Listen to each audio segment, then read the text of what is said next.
5 Jahren ist es endlich soweit. SRAM hat eine neue Red Axis Gruppe rausgebracht. Aber was verbessert man eigentlich oder was verändert man an einer ohnehin so genialen Gruppe? Ist sie leichter? Hat sie mehr Performance, mehr Features, neue Buttons? All diese Fragen und noch viele, viele mehr habe ich mit dem Produktguru Jason von SRAM in dem Interview hier beantwortet. Viel Spaß beim Rausfinden. Hallo, ich bin Till und heute für Bike24 unterwegs, denn es gibt fantastische Neuigkeiten von SRAM. Es gibt endlich eine neue Gruppe, eine neue Red Axis und ganz, ganz viele tolle Features. Wir haben die Finger schon dran gehabt, das müsst ihr euch unbedingt anschauen. Aber ich habe gleich den Experten mitgebracht, Jason, der Mann, der mit seinem Team für die Entwicklung über die letzten Jahre zuständig war. Und was die Jungs alles ausgekocht haben, das fragen wir noch einfach mal direkt. Jason, thanks for taking the time. Just quickly, who are you? What do you do for SRAM? And why should those folks out there continue watching this video? I'm Jason Fowler, product manager for Road Drivetrain.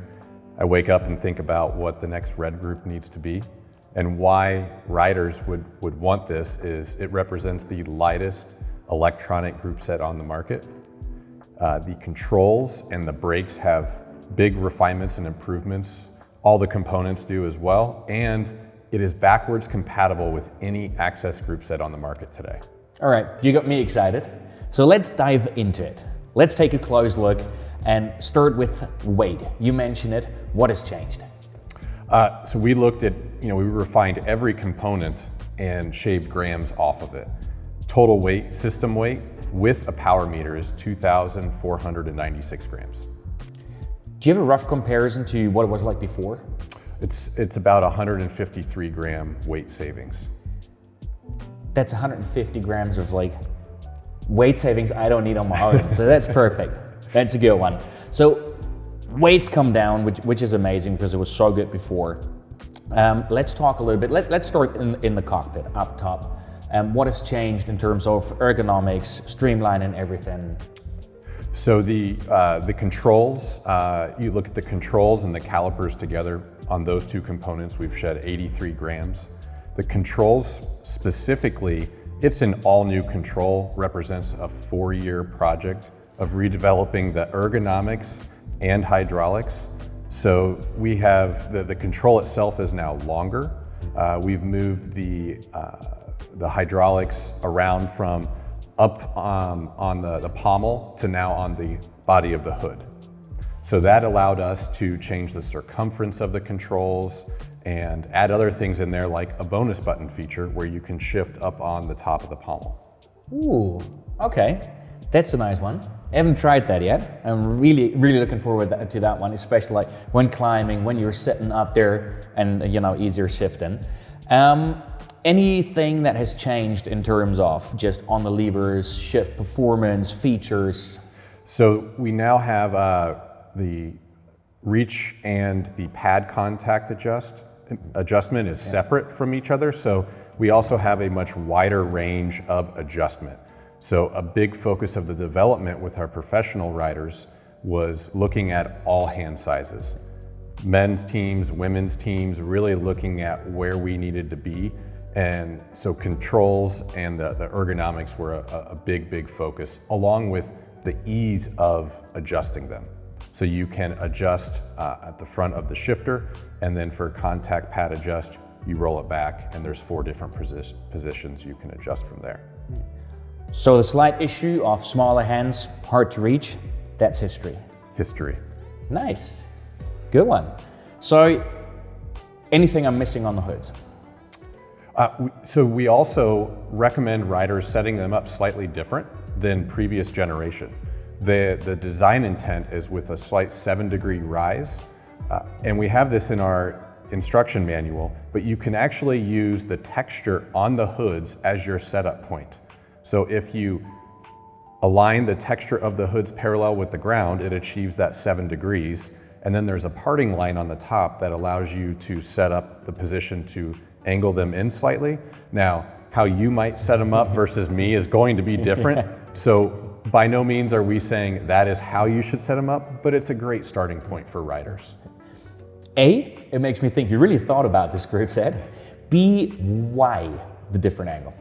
Well, I mean, you see how rider preferences are evolving. Bikes are evolving. You know, they're being ridden faster and in more places than ever before. And so really just looking at the ergonomics, I mean, we want a really natural, comfortable, neutral wrist position. And so that's what sent us down this road. But yeah, you can certainly adjust them beyond that. All right, so let's take a quick summary look at it.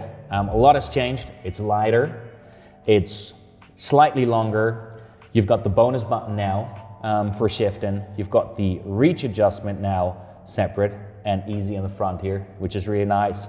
And a lot of change actually on the whole lever and everything, more ergonomically.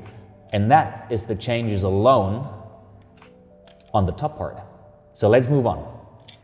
Everybody's obviously, like, when they talk group sets and everything, they're talking about shift performance and things like that. But since we had the levers up here, one important part, of course, is brake performance. Has anything changed? A lot has changed. So up in the shifter itself, it is now a push piston design. And so that is down here in the lever of the body. And then if you go down into the caliper itself is stiffer. It's a two-piece caliper. And really the rider benefit here is less effort. The brakes themselves, there is more power in them, but there is reduced effort for the same braking performance as before. You have a much more usable range due to the lever architecture. And there's also a higher pivot up here. So that really helps with the mechanical advantage and just having a more usable power range. So when you get into like a deep braking, it's going to be very, very predictable. And the modulation on it is something that all riders are going to notice immediately. So generally better performance, but also probably more control over the handlebars because you don't need that much force? Yes. Yeah, so for longer rides, you're going to have less hand fatigue. You're just going to be more comfortable. But also, with this longer lever body, you can now do 3 or 4 fingers on that. And so that really allows for one finger braking. Rider preference might not want it, but that is really a new feature. You know, you go down some big descents and you need to brake late.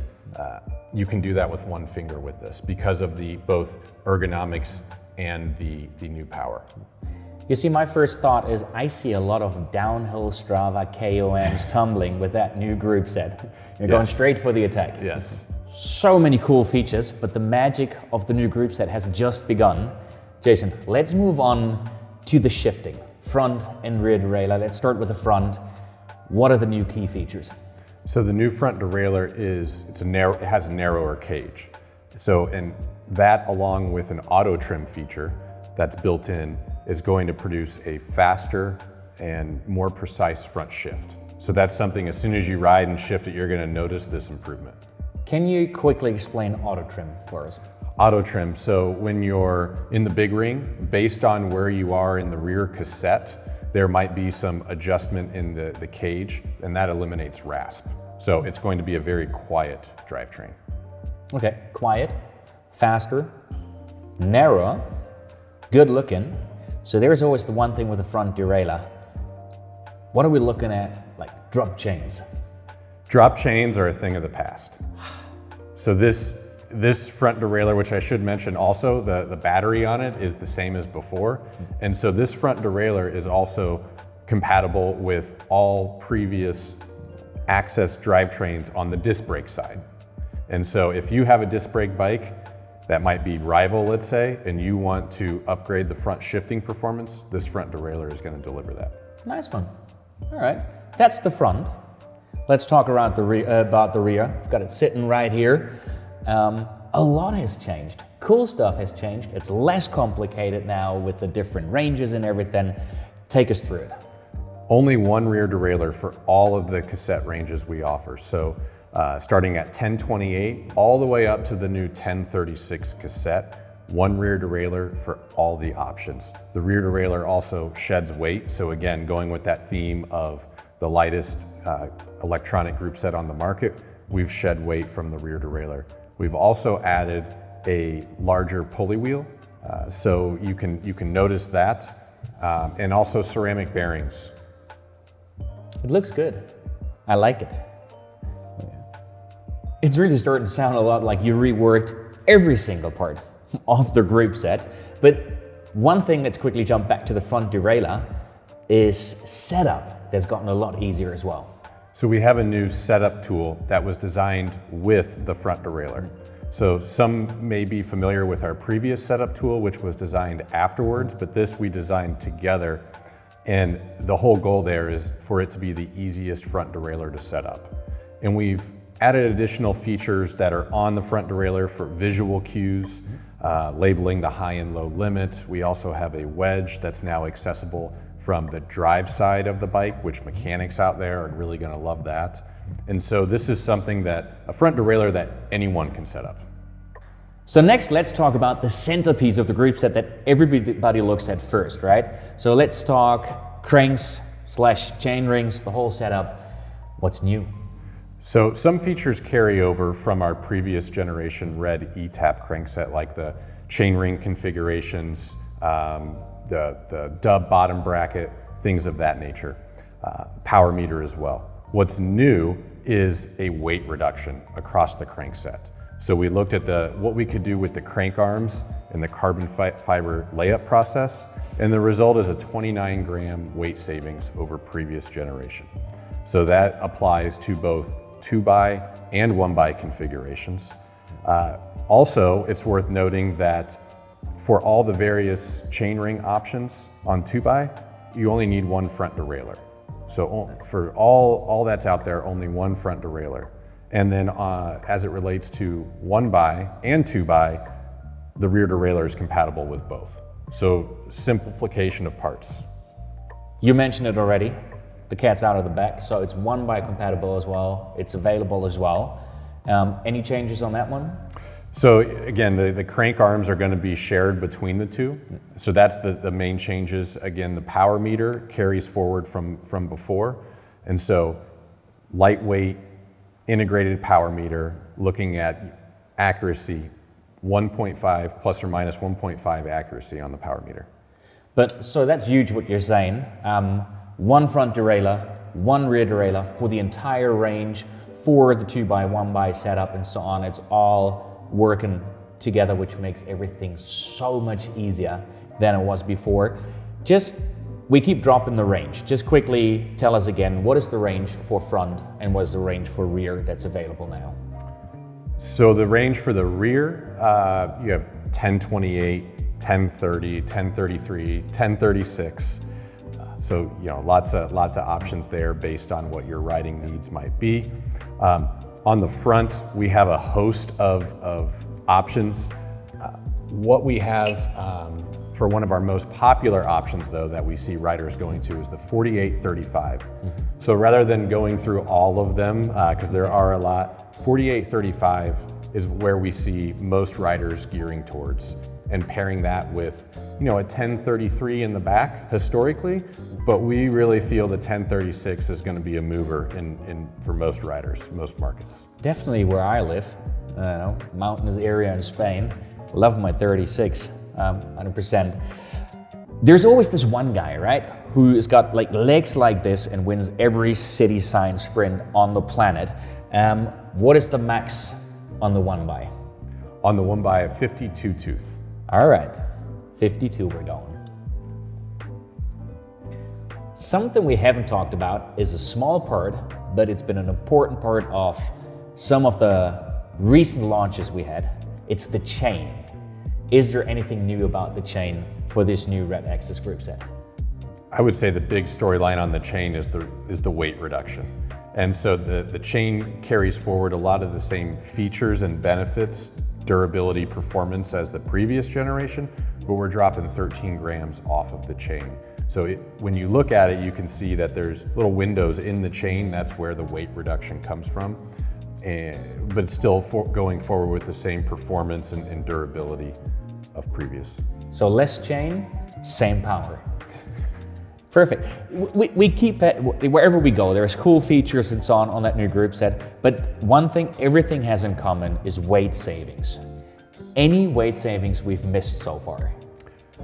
The final piece, I think, is the rotor. So the rotor is lighter. It receives a new carrier. It's also stiffer. And the brake track, there's some new features there as well. I'm not gonna ask, it always does my head in how something gets lighter, yet stiffer, yet better, but you guys worked on it for 4 years. So an amazing new group set, something I really want to point out again, we very briefly touched it. Does it work with previous group sets that somebody might have on the bike already? So all the componentry that you see here is compatible with prior generation SRAM Access group sets. So Apex Access, Rival, Force, previous generation Red. There's a few details in there. Disc brake for the front derailleur. The front derailleur is only designed around disc brake. So that would be one point of clarification. And the rear derailleur itself is not compatible with the former 1026 cassette. Okay, but with all other cassettes and the new ones, and so I can get individual pieces, I can attach them to my bike if I want to save weight, have those added features and so on, mix and match a little bit. Yes. If I can't quite yet get the entire new group set. Yes. Nice. So there you have it. A lot of cool stuff has happened around that group set alone, but there's also a new launch within the family, and that is the Karoo, the bike computer, the GPS, and now that is working more hand in hand as well. Just give us the key features because it's really cool. So the new Hammerhead Karoo was designed alongside this group set. And one of the goals of that project was when you turn your Hammerhead Karoo on, it automatically pairs with the group set on your bike. So you don't have to go through any pairing process on the individual components. And then also the bonus buttons on the controls can configure the screens of the Hammerhead Karoo. Jason, gotta say, you got me drooling about the new group set. It sounds like everything's been developed together, like everything interlinks. We've got the new app that works with it. We've got a super cool new group set. It's now interacting easily and intuitively with the Karoo. Can't wait to put thousands of kilometers into the new group set. So let's quickly run through all the key features that we just talked about. It's lighter weight. How much? 153 grams. 153 grams. We've got a wider overall range. The weight savings we mentioned. We've got better ergonomics. We've got the bonus button that we talked about that just adds additional options on how you want to set up your shifting, your bike, and the whole interaction there. We've got super cool one front derailleur, one rear derailleur for the entire range. So for the smaller cassettes, for the bigger cassettes and everything. And a little more stiffness in some of the features as well. New chain. What else did I miss? Did I miss anything? The braking. Yes. The new braking performance, less effort for the same braking power as previous. Or you can go more, but that's going to help you ultimately go faster. Go faster, denn wir wissen alle, wer später bremst, fährt länger schnell. Das ist das Motto hier bei den neuen Bremsen. Jason, thank you so much for taking the time. Ich selber bin schon völlig aufgeregt. Ich hoffe, ihr habt es auch genossen und ich muss eigentlich los, denn das nächste super coole Ding steht an. Jetzt bauen wir das Ganze mal an einem Rad auf. Und wie das ausschaut, das seht ihr hier, wenn ihr da klickt. Da seht ihr nicht nur den Aufbau, sondern auch alle Fragen werden beantwortet zu, wie stelle ich es ein, wie baue ich es an und so weiter. Also einfach hier klicken und danach viel Spaß beim Fahren.